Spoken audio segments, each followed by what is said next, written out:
iPhone 13 mini, the screen is broken, but there is no crack on the display. I'm going to do a screen replacement on this device, and the removal of the screen on this iPhone 13 mini is essentially the same as the other iPhones. The first step is to remove two screws at the bottom of the device. I know this is the iPhone 15 Pro, but I'm gonna explain it later in the video. You need to use a heat gun or a hairdryer in order to heat the front of the device. After heating for 20 seconds on the highest setting on my heat gun, I then grabbed my suction cup and started pulling the bottom end of the screen slightly. After I saw a small gap between the screen and the body of the device, I inserted a guitar pick and started the removal process of the screen. You need to insert just the tip of the guitar pick in order to go through the double-sided tape that is between the screen and the body of the device, and you should do that for all four corners of the device. After you finish one side of the device, you need to hit the other side and work on that part, and then you do it for the next part. The left side of the iPhone 13 mini next to the volume buttons is where you have the cables coming from the motherboard. So on that area, make sure that you're careful not to cut or damage any of the cables that is on that area on the left side of the device. After going through all four corners, you can open the device and have access to the motherboard, the battery, and any other component on the inside. So everything I explained is how you remove the screen of your iPhone 13 mini. Since the screen is damaged, you do not have to care much about the screen, but you need to be extremely careful about the cable that is very close to the volume button. As you can see, the screen on this iPhone 13 mini is not glued the same as any other iPhone. It has tape that hold the screen on the body of this iPhone 13 mini. I can now open the device, and as you can see, there is no proximity sensor on this screen. As part of the screen replacement on this iPhone 13 mini, I will do the installation of the new proximity sensor on the new screen. The first thing you need to do is to remove the retaining plate that are covering the battery cable and the proximity sensor flex cable, and after that you need to disconnect the battery cable. Then you can disconnect the cable for the screen, and the third cable at the top is the cable of the proximity sensor. After you have removed all those cables, you can simply remove the screen out of the body of the device and start the installation of the new screen. I'm going to install the new screen on this iPhone 13 mini and test the new screen in order to make sure that it is working properly before I do the installation of the new proximity sensor. After installation of the new screen, I can see that it is working properly, but the screen that I got is the cheapest screen. This is why I have a bigger notch than the original iPhone 13 mini screen. So if you install any screen, regardless of the provenance of the screen, even if it is the original screen, you're going to have this message saying that it is unknown part because the screen serial number does not match what the motherboard has inside. Regardless, your device does not suffer from any issues. I tested this 13 mini. I didn't have any problems using the aftermarket screen. For the proximity sensor on your old screen, you need to remove two screws, and after removing those, remove the bracket that is covering the proximity sensor, and after that you can simply hit the front of the device and start pulling from the bottom of the proximity sensor and going up. I hit the front of the device for at least 10 seconds, and I was not hitting on the highest setting on the heat gun. When I felt that the proximity sensor was a little bit warm, the flex cable on the back, I started pulling from the bottom going up. Make sure that you pull slightly and not with any force because you risk to damage the cable. When I felt that the flex cable was not moving much, I reheated the front of the device in order to have the double-sided tape on the back of the proximity sensor be softened so that I can remove it more easily. The best way to do this is to remove all the big flex cables that are on the bottom of the proximity sensor and on the right side of the screen. After you have removed all those, you can concentrate on the sensors, and also here make sure that you hit the front of the device first before you start pulling and removing the small sensors at the top near the cameras. I will advise to use a flat metal tool to slightly pry the microphone at the top and also the ambient light sensor at the top. When you see all of them out of the small section on the screen where they were inserted, you can start pulling with your finger slightly and slowly, and you will see it will get removed. You will need to do the reinstallation in reverse order on your new screen for the iPhone 13 mini. Do the installation of the proximity sensor first. After that, you add the retaining plate and add the two screws to hold everything in place. So after doing that, the screen is ready for installation on the inside of the device.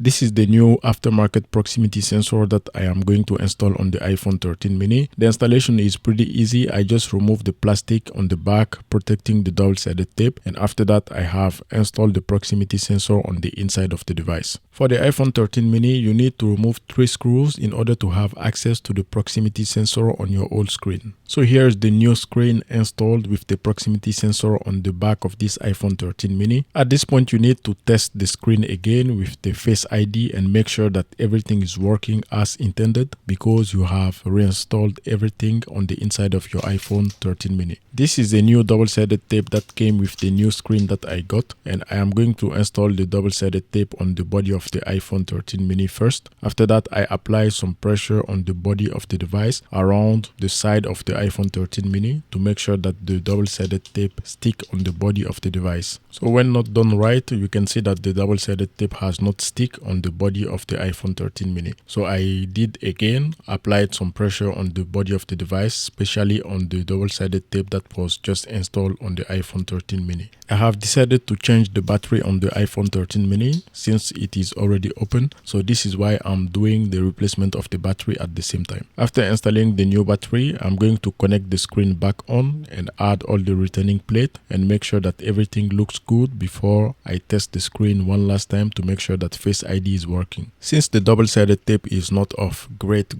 quality like the one that Apple use, I added a small layer of B7000, a liquid glue, on top of the double-sided tape, and after that I tested Face ID. As you can see, Face ID is working properly. Now the next step will be to close the device and make sure that everything is sitting properly after I close the screen on the frame of the iPhone 13 mini. Apply some pressure on the screen for it to be locked on the frame of the device. You should hear a few clicking sound while applying pressure on the screen. After the screen has been fully seated on the frame of the iPhone 13 mini, make sure that you test the screen once again to make sure that everything is working properly. The last step will be to reinsert the two screws at the bottom of the iPhone 13 mini. There is another step which will be to apply pressure on the screen of the device to make sure that the screen is fully seated on the screen of the device and firmly glued to the frame of the device. Since this is a very cheap aftermarket screen, I'm not gonna do the repair clamps on this one. If the screen is really inexpensive, sometimes the repair clamps might damage the screen and create a few distortion on the screen. And that's all. Subscribe, like and share, and I will see you on my next video.